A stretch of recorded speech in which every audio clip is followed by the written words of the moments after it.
नमस्कार दोस्तों, दिव्य ज्ञान कथा चैनल में आपका स्वागत है। और हम आपके लिए लेकर आए हैं शिव महापुराण की दिव्य कथाएं। और आज का हमारा विषय है पृथ्वी आदि से निर्मित देव प्रतिमाओं की पूजन की विधि, उनके लिए नैवेद्य का विचार, पूजन के विभिन्न उपचारों का फल, विशेष मास, वार, तिथि एवं नक्षत्रों के योग में पूजन का विशेष फल तथा लिंग के वैज्ञानिक स्वरूप का विवेचन। ऋषियों ने कहा, साधु शिरोमणे, अब आप पार्थिव प्रतिमा की पूजा का विधान बताइए जिससे समस्त अभीष्ट वस्तुओं की प्राप्ति होती है। सूत जी बोले, महर्षियों, तुम लोगों ने बहुत उत्तम बात पूछी है। पार्थिव प्रतिमा का पूजन सदा संपूर्ण मनोरथों को देने वाला होता है तथा दुख का तत्काल निवारण करने वाला है। मैं उसका वर्णन करता हूँ, तुम लोग उसको ध्यान देकर सुनो। पृथ्वी आदि की बनी हुई देव प्रतिमाओं की पूजा इस भूतल पर अभीष्टदायक मानी गई है। निश्चय ही इसमें पुरुषों को और स्त्रियों का भी अधिकार है। नदी, पोखरे अथवा कुएं में प्रवेश करके पानी के भीतर से मिट्टी ले आएं, फिर गंध चूर्ण के द्वारा उनका संशोधन करें और शुद्ध मंडप में रखकर उसे महीन पीसें और सानें। इसके बाद हाथ से प्रतिमा बनाएं और दूध से उसका सुंदर संस्कार करें। उस प्रतिमा में अंग प्रत्यंग अच्छी तरह प्रकट हुए हों तथा वह सब प्रकार के अस्त्र शस्त्रों से संपन्न बनाई गई हो। तदनंतर उसे पद्मासन पर स्थापित करके आदरपूर्वक उसका पूजन करें। गणेश, सूर्य, विष्णु, दुर्गा और शिव की प्रतिमा का, शिव का एवं शिवलिंग का द्विजों को सदा पूजन करना चाहिए। षोडशोपचार पूजन जनित फल की सिद्धि के लिए 16 उपचारों द्वारा पूजन करना चाहिए। पुष्प से प्रोक्षण तथा मंत्र पाठ पूर्वक अभिषेक करें। अग्निह के चावल से नैवेद्य तैयार करें। सारा नैवेद्य एक कुड़व लगभग पाव भर होना चाहिए।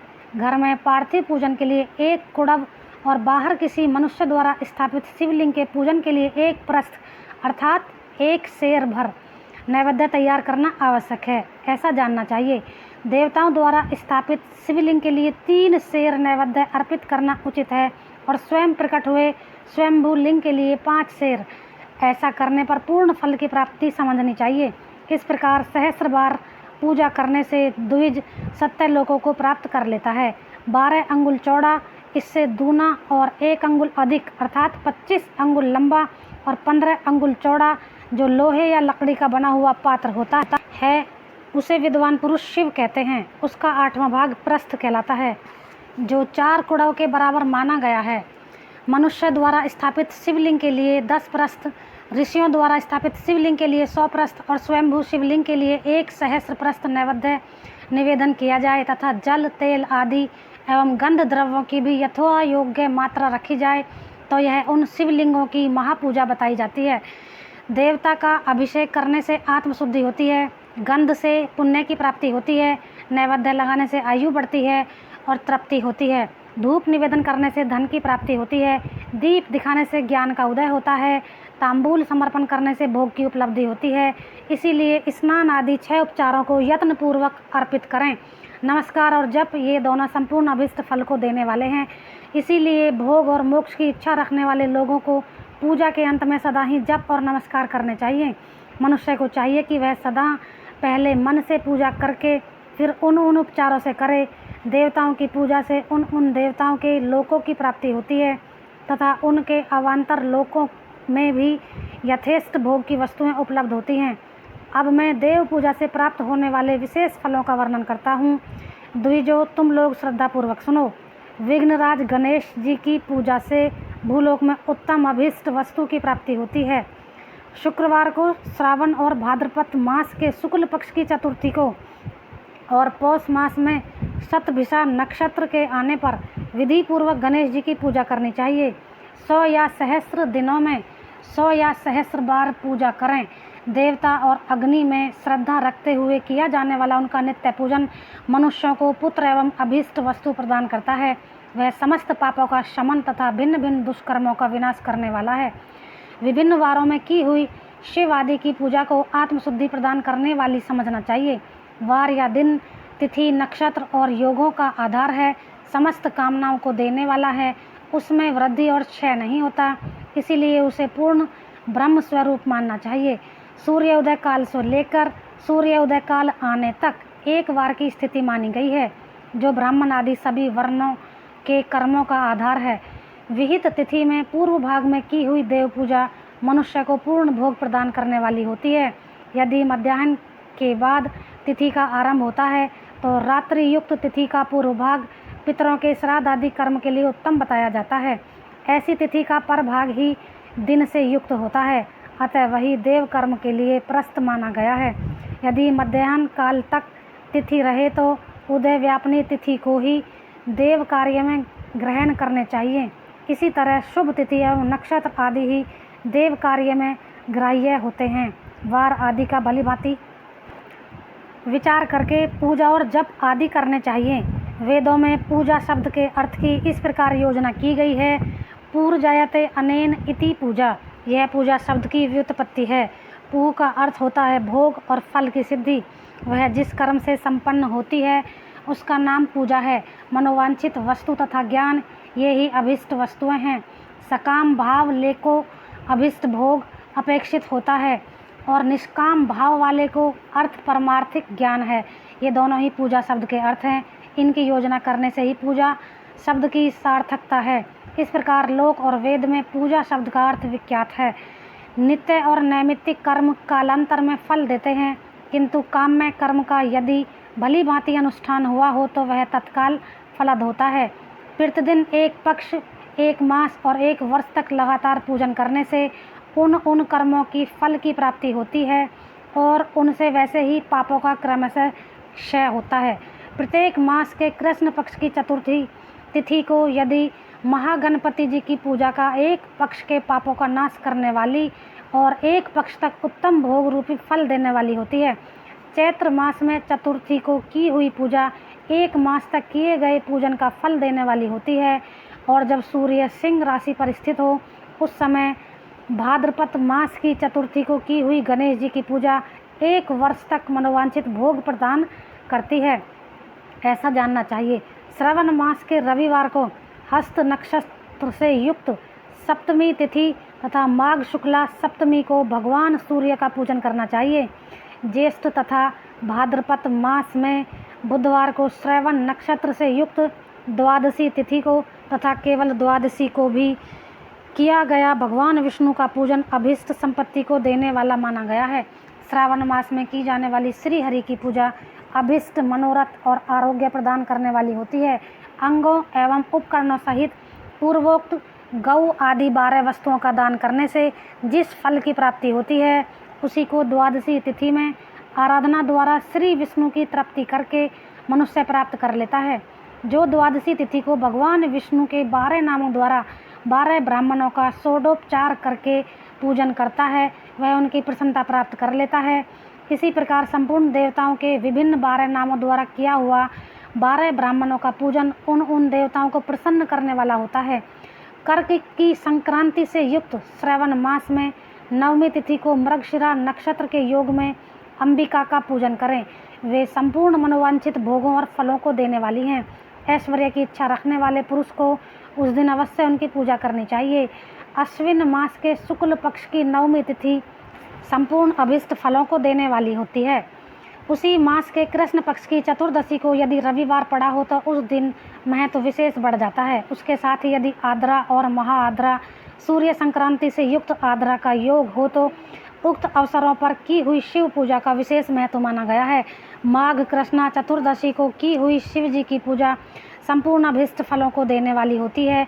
वह मनुष्यों की आयु बढ़ाती है, मृत्यु कष्ट को दूर हटाती है, समस्त सिद्धियों की प्राप्ति कराती है। ज्येष्ठ मास में चतुर्दशी को यदि महाआद्रा योग है अथवा मार्गशीर्ष मास में किसी भी तिथि को यदि आद्रा नक्षत्र हो तो उस अवसर पर विभिन्न वस्तुओं की बनी हुई मूर्ति के रूप में शिव की जो 16 उपचारों से पूजा करता है उस पुण्य आत्मा के चरणों का दर्शन करना चाहिए।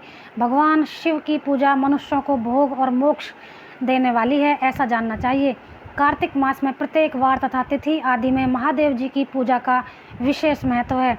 कार्तिक मास आने पर विद्वान पुरुष दान, तप, होम, जप और नियम आदि के द्वारा समस्त देवताओं का षोडोपचार से पूजन करें। उस पूजन में देव प्रतिमा, ब्राह्मण तथा मंत्रों का उपयोग आवश्यक है। ब्राह्मणों को भोजन कराने से भी वह पूजन कर्म संपन्न होता है। पूजक को चाहिए कि वह कामनाओं को त्याग कर पीड़ा रहित शांत हो, देव आराधना में तत्पर रहे। कार्तिक मास में देवताओं का यजन पूजन समस्त भोगों को देने वाला, व्याधियों को हर लेने वाला तथा भूतों और ग्रहों का विनाश करने वाला है। कार्तिक मास के रविवार को भगवान सूर्य की पूजा करने और तेल तथा सूती वस्त्र देने से मनुष्य के कोढ़ आदि रोग का नाश होता है। हरी काली मिर्च वस्त्र और खीरा आदि का दान और ब्राह्मणों की प्रतिष्ठा करने से क्षय रोग का नाश होता है। दीप और सरसों के दान से मिर्गी रोग मिट जाता है।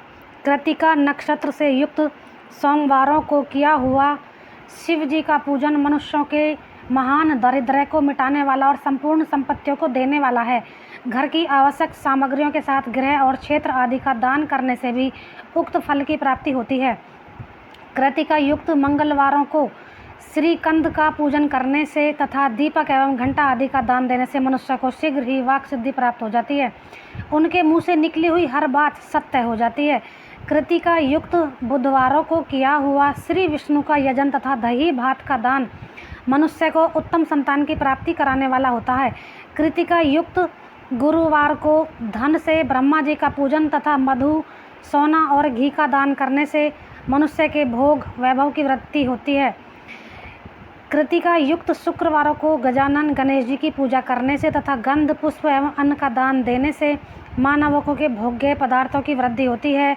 उस दिन सोना चांदी आदि का दान करने से बध्या को भी उत्तम पुत्र की प्राप्ति होती है। कृतिका युक्त शनिवारों को दिक्पालों की वंदना, दिग्गजों, नागों और सेतु पालकों का पूजन, त्रिनेत्रधारी रुद्र, पापहारी विष्णु और ज्ञानदाता ब्रह्मा का आराधन और धनवंतरी एवं दोनों अश्वनी कुमारों का पूजन करने से रोग, दुर्मृत्यु एवं अकाल मृत्यु का निवारण होता है तथा तात्कालिक व्याधियों की शांति हो जाती है। नमक, लोहा, तेल और उड़द आदि का त्रिकुट, सौंठ, पीपल और गोल मिर्च, फल, गंध और जल आदि का तथा घृत आदि द्रव्य पदार्थों का, स्वर्ण, मोती आदि कठोर वस्तुओं का भी दान देने से स्वर्गलोक की प्राप्ति होती है। इनमें से नमक आदि का मान कम से कम 1 प्रस्थ अर्थात 1 सेर होना चाहिए और स्वर्ण आदि का मान कम से कम 1 पल। धन की संक्रांति से युक्त पौष मास में उषा काल में शिव आदि समस्त देवताओं का पूजन क्रम से समस्त सिद्धियों की प्राप्ति कराने वाला होता है। इस पूजन में अग्निह के चावल से तैयार किए गए हविष्य का नैवेद्य उत्तम बताया गया है। पौष मास में नाना प्रकार के अन्न का नैवेद्य महत्व रखता है। मार्गशीर्ष मास में केवल अन्न का दान करने वाले मनुष्य को ही संपूर्ण अभिष्ट फलों की प्राप्ति हो जाती है। मार्गशीर्ष मास में अन्न का दान करने वाले मनुष्य के सारे पाप नष्ट हो जाते हैं। वह अभिष्ट सिद्धि, आरोग्य, धर्म, वेद का सम्यक ज्ञान, उत्तम अनुष्ठान का फल, इहलोक और परलोक में महान भोग, अंत में सनातन योग, मोक्ष तथा वेदांत ज्ञान की सिद्धि प्राप्त कर लेता है। जो भोग की इच्छा रखने वाला है वह मनुष्य मार्गशीर्ष मास आने पर कम से कम 3 दिन भी उषा काल में अवश्य देवताओं की पूजन करे और पौष मास को पूजन से खाली न जाने दे। उषा काल से लेकर संवंग काल तक ही पौष मास में पूजन का विशेष महत्व बताया गया है। पौष मास में पूरे महीने भर जितेंद्रिय और निराहार रहकर द्विज प्रातः काल से मध्याह्न काल तक वेद माता गायत्री का जप करें। तत्पश्चात रात को सोने के समय पंचाक्षर आदि मंत्रों का जप करें। ऐसा करने वाला ब्राह्मण ज्ञान पाकर शरीर छूटने के बाद मोक्ष प्राप्त कर लेता है। द्विजेतर नर नारियों को त्रिकाल स्नान और पंचाक्षर मंत्र से ही निरंतर जप से विशुद्ध ज्ञान प्राप्त हो जाता है। इष्ट मंत्रों का सदा जप करने से बड़े बड़े पापों का भी नाश हो जाता है। सारा चराचर जगत बिंदु नाद स्वरूप है। बिंदु शक्ति और नाद शिव, इस तरह यह जगत शिव शक्ति स्वरूप ही है। नाद बिंदु का और बिंदु इस जगत का आधार है। ये बिंदु और नाद, शक्ति और शिव संपूर्ण जगत के आधार रूप से स्थित हैं। बिंदु और नाद से युक्त सब कुछ शिव रूप है, क्योंकि वही सबका आधार है। आधार में ही आधेय का समावेश अथवा लय होता है। यही सकलीकरण है। इस सकलीकरण की स्थिति ही सृष्टि काल में जगत का प्रादुर्भाव हुआ है, इसमें संशय नहीं है। शिवलिंग बिंदु नाद स्वरूप है, अतः उसे जगत का कारण बताया गया है। बिंदु देव है और नाद शिव, इन दोनों का संयुक्त रूप ही शिवलिंग कहलाता है। अतः जन्म के संकट से छुटकारा पाने के लिए शिवलिंग की पूजा करनी चाहिए। बिंदु रूपा देवी उमा माता और नाद स्वरूप भगवान शिव पिता हैं। इन माता पिता के पूजित होने से परमानंद की प्राप्ति होती है। अतः परमानंद का लाभ लेने के लिए शिवलिंग का विशेष रूप से पूजन करें। देवी उमा जगत की माता हैं और भगवान शिव जगत के पिता हैं। जो इनकी सेवा करता है उस पुत्र पर इन दोनों माता पिता की कृपा नित्य अधिक बढ़ती रहती है। वे पूजक पर कृपा करके अपने आंतरिक ऐश्वर्य प्रदान करते हैं। अतः मुनीश्वरों आंतरिक आनंद की प्राप्ति के लिए शिवलिंग माता पिता स्वरूप मानकर उनकी पूजा करनी चाहिए। भर्ग शिव पुरुष रूप हैं और भार्गा शिवा अथवा शक्ति प्रकृति कहलाती हैं। अव्यक्त आंतरिक अधिष्ठान रूप गर्भ को पुरुष कहते हैं और सुव्यक्त आंतरिक अधिष्ठानभूत गर्भ को प्रकृति। पुरुष आदि गर्भ है, वह प्रकृति रूप गर्भ से युक्त होने के कारण गर्भवान है, क्योंकि वही प्रकृति का जनक है। प्रकृति में जो पुरुष का संयोग होता है यही पुरुष से उसका प्रथम जन्म कहलाता है। अव्यक्त प्रकृति से महत्वादादि के क्रम से जो जगत का व्यक्त होता है यही उस प्रकृति का द्वितीय जन्म कहलाता है। जीव पुरुष से ही बारंबार जन्म और मृत्यु को प्राप्त होता है। माया द्वारा अन्य रूप से प्रकट किया जाना ही उसका जन्म कहलाता है। जीव का शरीर जन्म काल से ही जीर्ण क्षय भाव विकारों से युक्त होने लगता है, इसीलिए उसे जीव संज्ञा दी गई है। जो जन्म लेता है और विविध पाशों द्वारा तनाव बंधन में पड़ता है उसका नाम जीव है। जन्म और बंधन जीव शब्द का अर्थ ही है। अतः जन्म मृत्यु रूपी बंधन की निवृत्ति के लिए जन्म के अधिष्ठान भूत मातृ पितृ स्वरूप शिवलिंग का पूजन करना चाहिए। गाय का दूध, गाय का घी और गाय का दही, इन तीनों को पूजन के लिए शहद और शक्कर के साथ पृथक पृथक भी रखें और इन सब को मिलाकर सम्मिलित रूप से पंचामृत भी तैयार कर लें। इनके द्वारा शिवलिंग का अभिषेक एवं स्नान कराएं। फिर गाय के दूध और अन्न के मेल से नैवेद्य तैयार किया करके प्रणव मंत्र के उच्चारण पूर्वक उसे भगवान शिव को अर्पित करें। संपूर्ण प्रणव को ध्वनि लिंग कहते हैं। स्वयंभू लिंग नाद स्वरूप होने के कारण नाद लिंग कहा गया है। यंत्र या अर्घ्य बिंदु स्वरूप होने के कारण बिंदु लिंग के रूप में विख्यात है। उसमें अचल रूप से प्रतिष्ठित जो शिवलिंग है वह मकर स्वरूप है, इसीलिए मकार लिंग कहलाता है। सवारी निकालने आदि के लिए जो चर लिंग होता है वह उकार स्वरूप होने से उकार लिंग कहा गया है, तथा पूजा की दीक्षा देने वाले जो गुरु या आचार्य हैं उनका विग्रह आकार का प्रतीक होने से आकार लिंग माना गया है। इस प्रकार आकार, उकार, मकार, बिंदु, नाद और ध्वनि के रूप में लिंग के 6 भेद हैं। इन 6 लिंग की नित्य पूजा करने से साधक जीव मुक्त हो जाता है, इसमें संशय नहीं है। इति श्री अध्याय 16